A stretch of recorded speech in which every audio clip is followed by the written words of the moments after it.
जय हिंद दोस्तों, प्रचंड क्लासेस में आप सभी का स्वागत है। चलिए आज की क्लास को शुरू करते हैं। आपसे निवेदन है, कृपया चैनल को सब्सक्राइब कर लें। श्रीलंका मार्क्सवादी नेता अनुरा कुमार दिसानायके ने जीता राष्ट्रपति चुनाव। क्वाड देशों ने इंडो पैसिफिक में कैंसर के बोझ को कम करने के लिए कैंसर मूनशॉट पहल की प्रारंभ। भारत ने हंगरी शतरंज ओलंपियाड में जीते ऐतिहासिक दोहरे स्वर्ण पदक।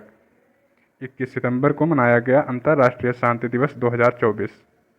मैग्नस कार्लसन और जूडिथ पोलगर ने जीता फिडे 100 पुरस्कार समारोह में क्रमशः सर्वश्रेष्ठ पुरुष और महिला खिलाड़ी का पुरस्कार। एयर मार्शल अमरप्रीत सिंह होंगे अगले वायुसेना प्रमुख। भारत का तीसरा स्वदेशी दबाव युक्त भारी जल परमाणु रिएक्टर रावतभाटा में हुआ प्रारंभ। केरल लगातार दूसरे वर्ष राज्य खाद्य सूचकांक 2024 में रहा शीर्ष राज्य। तेलंगाना कैबिनेट ने आपदा प्रबंधन कार्य और अतिक्रमण हटाने के लिए हाइड्रा को प्रदान की कानूनी मान्यता। केंद्रीय मंत्री भूपेंद्र यादव ने मुंबई में क्लीन द बीच अभियान 2024 किया प्रारंभ। ध्रुवी पटेल ने मिस इंडिया वर्ल्ड वाइड 2024 का खिताब जीता। आइए दोस्तों, इसका विश्लेषण शुरू करते हैं। हाल ही में श्रीलंका के राष्ट्रपति चुनाव किसने जीता है? तो श्रीलंका में राष्ट्रपति चुनाव हुआ है, किसने जीता है? अनुरा कुमार दिसानायके, सजीत प्रेमदास, रनिल विक्रमसिंघे या महिंद्रा राजपक्षे। तो किसने जीता है दोस्तों? अनुरा कुमार दिसानायके ने जीता है। ये 9th क्रम के राष्ट्रपति बन गए हैं श्रीलंका के, है ना। श्रीलंका को और भारत को जो जल संधि अलग करती है उसको कहते हैं पाक जल संधि। अब पाक नाम सुन के आप पाकिस्तान को अलग मत करवाने लग जाना। पाक जल संधि द्वारा भारत जो है, भारत का तमिलनाडु और श्रीलंका अलग होते हैं, ठीक है। तो भारत और श्रीलंका को अलग कौन करता है? पाक जल संधि, ठीक है दोस्तों। नेक्स्ट है, हाल ही में क्वाड देशों द्वारा लॉन्च कैंसर मूनशॉट पहल का संबंध किससे है? सर्वाइकल कैंसर, फेफड़े का कैंसर, रक्त कैंसर या स्तन कैंसर। तो सर्वाइकल कैंसर पर बात हुई है, ठीक है। आपने कल देखा होगा पीएम मोदी इस पर बोल रहे थे और इस पर जो है अमेरिका के राष्ट्रपति का भी बयान आया था। अब क्वाड समूह इस पर मिलकर काम करेंगे। क्वाड देशों में यूएसए, इंडिया, जापान और ऑस्ट्रेलिया शामिल हैं, ठीक है दोस्तों।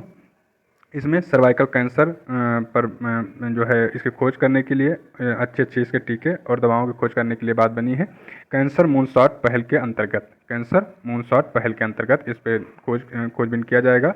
सर्वावैक्स वैक्सीन नाम से एक वैक्सीन बनाई गई थी, नाम है सर्वावैक्स, ठीक है। तो अगर पूछेगा कि सर्वावैक्स वैक्सीन किससे रिलेटेड है तो ये सर्वाइकल कैंसर से रिलेटेड वैक्सीन है। जो सर्वाइकल कैंसर होता है दोस्तों, ये अधिकतर गर्भाशय और ग्रीवा कैंसर के रूप में देखा जाता है। गर्भाशय में भी होता है ज़्यादातर। HPV, इसमें एक जो वायरस है उसका नाम है HPV। इसका मतलब होता है ह्यूमन पैपिलोमा वायरस। तो वायरस का भी नाम याद रखिएगा।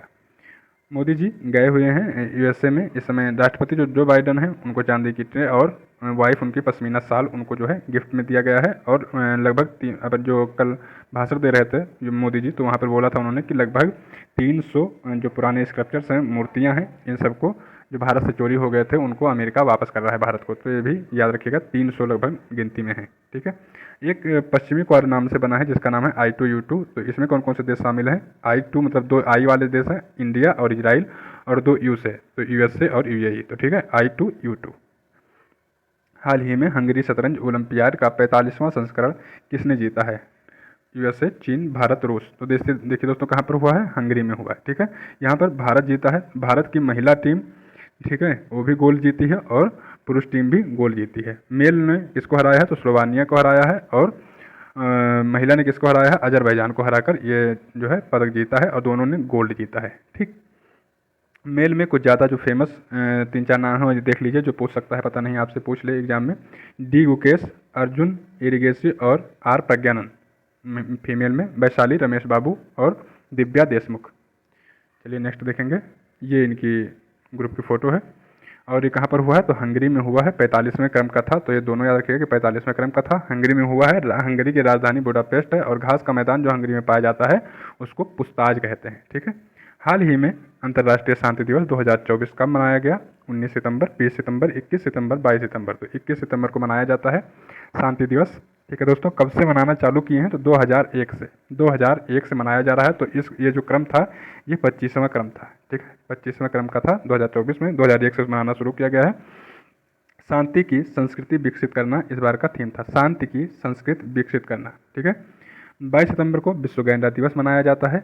विश्व सफाई दिवस 20 सितंबर को मनाया जाता है और 21 सितंबर को ही विश्व अल्जाइमर दिवस भी मनाया जाता है। तो देख लीजिए, 20 सितंबर को सफाई दिवस, 22 सितंबर को गैंडा दिवस और 21 सितंबर को शांति दिवस और अल्जाइमर दिवस दोनों मनाया जाता है। 5 सितंबर को नेशनल टीचर्स डे मनाया जाता है। 16 सितंबर को ओजोन दिवस मनाया जाता है और 14 सितंबर को राष्ट्रीय हिंदी दिवस मनाया जाता है। हाल ही में फिडे 100 पुरस्कार समारोह में सर्वश्रेष्ठ महिला खिलाड़ी का पुरस्कार किसने जीता है? जूडिथ पोलगर ने जीता है। किसने? जूडिथ पोलगर ने जीता है और मेल में मैग्नस कार्लसन ने जीता है। ठीक है दोस्तों। नेक्स्ट है, हाल ही में किसे वायुसेना प्रमुख नियुक्त किया गया है? तासी रवस्तान, आतिशी मारलेना, अमृत मोहन या अमरप्रीत सिंह? तो अमरप्रीत सिंह जी को जो है वायुसेना प्रमुख नियुक्त किया गया है। आतिशी मारलेना को क्या नियुक्त किया गया है? तो ये दोस्तों ये सीएम बनी है कहाँ की? दिल्ली की। अरविंद केजरीवाल ने इस्तीफा दे दिया है और ये 3rd महिला सीएम है, मतलब तीसरी महिला सीएम के रूप में इन्होंने शपथ लिया है। इनसे पहले सुषमा स्वराज और शीला दीक्षित जो है सीएम बन चुकी हैं दिल्ली की। ठीक है। एयरफोर्स के नए प्रमुख बन गए हैं कौन? अमरप्रीत सिंह जी। और ये किसको रिप्लेस करेंगे 30 सितंबर को? VR चौधरी जी को। वायुसेना दिवस 8 अक्टूबर को मनाया जाता है। नेवी दिवस 4 दिसंबर को मनाया जाता है और इसके हेड हैं दिनेश त्रिपाठी। सेना दिवस, जो भारतीय सेना दिवस है, तो वो मनाया जाता है 15 जनवरी को और इसके प्रमुख हैं उपेंद्र द्विवेदी जी। कौन? उपेंद्र द्विवेदी। जो अपने CDS हैं उनका नाम है अनिल चौहान। ठीक है दोस्तों। नेक्स्ट देखेंगे, यहाँ पर कुछ न्यायाधीशों के नाम दिए हुए हैं, तो आप देख लीजिए यहाँ पे कुछ न्यायाधीश, मुख्य न्यायाधीश चेंज हुए हैं प्रदेशों में, तो हो सकता है पूछ ले। न्यायमूर्ति मनमोहन, ठीक है, मनमोहन जो कि वर्तमान में दिल्ली उच्च न्यायालय के कार्यवाहक न्यायाधीश थे, इनको दिल्ली उच्च न्यायालय का मुख्य न्यायाधीश नियुक्त कर दिया गया है। तो अभी तक ये कार्यवाहक थे, अब इनको मुख्य न्यायाधीश नियुक्त कर दिया गया। कहाँ का? दिल्ली उच्च न्यायालय का। क्या नाम है? न्यायमूर्ति मनमोहन। अब हैं न्यायमूर्ति राजीव सकधर, जो वर्तमान में दिल्ली उच्च न्यायालय में न्यायाधीश थे, मुख्य न्यायाधीश नहीं, न्यायाधीश थे, और इनको अब हिमाचल प्रदेश का मुख्य न्यायाधीश बना दिया गया है। तो हिमाचल प्रदेश के मुख्य न्यायाधीश बन गए राजीव सकधर। ठीक है। मध्य प्रदेश के न्यायाधीश कौन बन गए हैं? सुरेश कुमार। कौन? सुरेश कुमार। और ये भी दिल्ली उच्च न्यायालय के न्यायाधीश थे और इनको मध्य प्रदेश का बना दिया गया है मुख्य न्यायाधीश। तो कहाँ कहाँ के चेंज हुए हैं? देखिए, दिल्ली में बन गए, हिमाचल प्रदेश में, मध्य प्रदेश में। ठीक है दोस्तों। अब हम आगे देखेंगे, कलकत्ता उच्च न्यायालय के एक न्यायाधीश थे, नाम था इंद्र प्रसन्ना मुखर्जी, तो उनको मेघालय उच्च न्यायालय का मुख्य न्यायाधीश नियुक्त कर दिया गया है। बॉम्बे उच्च न्यायालय के न्यायाधीश न्यायमूर्ति नितिन मधुकर जामदार को केरल उच्च न्यायालय का मुख्य न्यायाधीश बना दिया गया है। तो केरल में भी चेंज किया गया है, मेघालय में चेंज किया गया है, मध्य प्रदेश में चेंज किया गया है, दिल्ली में और हिमाचल प्रदेश में। ठीक है। अगला है बॉम्बे उच्च न्यायालय न्यायाधीश न्यायमूर्ति श्री R राम को मद्रास उच्च न्यायालय का मुख्य न्यायाधीश नियुक्त कर दिया गया है। हिमाचल प्रदेश उच्च न्यायालय के वर्तमान मुख्य न्यायाधीश कौन थे? श्री रामचंद्र। तो इन रामचंद्र राव जी को झारखंड उच्च न्यायालय का मुख्य न्यायाधीश नियुक्त कर दिया गया है। तो दोस्तों इसमें जो स्टेट दिए हुए हैं सबके नाम 1 2 3 4 5 6 7 स्टेटों में चेंज हुए हैं। हाई कोर्ट के न्यायाधीश, मुख्य न्यायाधीश कुछ बनाए गए हैं, तो उन लोगों का नाम आप यहाँ से याद कर लें, जो कि इंपॉर्टेंट रहता है, लगभग हर परीक्षा में पूछा जाता है। ठीक है। चलिए अगला क्वेश्चन देखेंगे। हाल ही में भारत का तीसरा स्वदेशी दबाव युक्त भारी जल परमाणु रिएक्टर कहाँ प्रारंभ हुआ है? तो ये दोस्तों रावत भाटा राजस्थान में। ठीक है। रावत भाटा राजस्थान में इसको शुरू किया गया है। इससे पहले जो सेकंड था वो था काकरापार संयंत्र। ठीक है दोस्तों। अब ये चित्तौड़गढ़ रावत भाटा में इसको शुरू किया गया है। टोटल कितने परमाणु रिएक्टर हैं भारत में इस समय? 24, जो कि टोटल मिला के 8180 मेगावाट बिजली का उत्पादन करते हैं। जो इसका ईंधन होता है परमाणु रिएक्टर का, वो होता है यूरेनियम 235 मंदक के रूप में D2O भारत भारी जल प्रयोग करते हैं तथा नियंत्रक के रूप में कैडमियम तथा बोरॉन क्षण का यूज करते हैं दोस्तों। ठीक है। नेक्स्ट देखेंगे, हाल ही में फसाई के राज्य खाद्य सूचकांक 2024 में किसे शीर्ष स्थान मिला है? किसको शीर्ष स्थान मिला है? तमिलनाडु, केरल, जम्मू कश्मीर, गुजरात। तो किसको मिला है दोस्तों? केरल को मिला है। ठीक है, केरल को मिला है। इसको जारी किसने किया है? तो JP नड्डा ने इसको जारी किया, जो कि स्वास्थ्य मंत्री हैं। तैयार किसने किया है? तो फसाई ने तैयार किया। फसाई का फुल फॉर्म है food safety and standard authority of India. नाम याद रखिएगा दोस्तों, फुल फॉर्म याद रखिएगा, हो सकता है एग्जाम में पूछ ले। क्या नाम फुल फॉर्म क्या होगा? Food safety standard authority of India. ठीक है। 2006 एक्ट के तहत इसको अधिनियमित किया गया है। केरल फर्स्ट नंबर पर है और दूसरे नंबर पर है तमिलनाडु। ठीक है।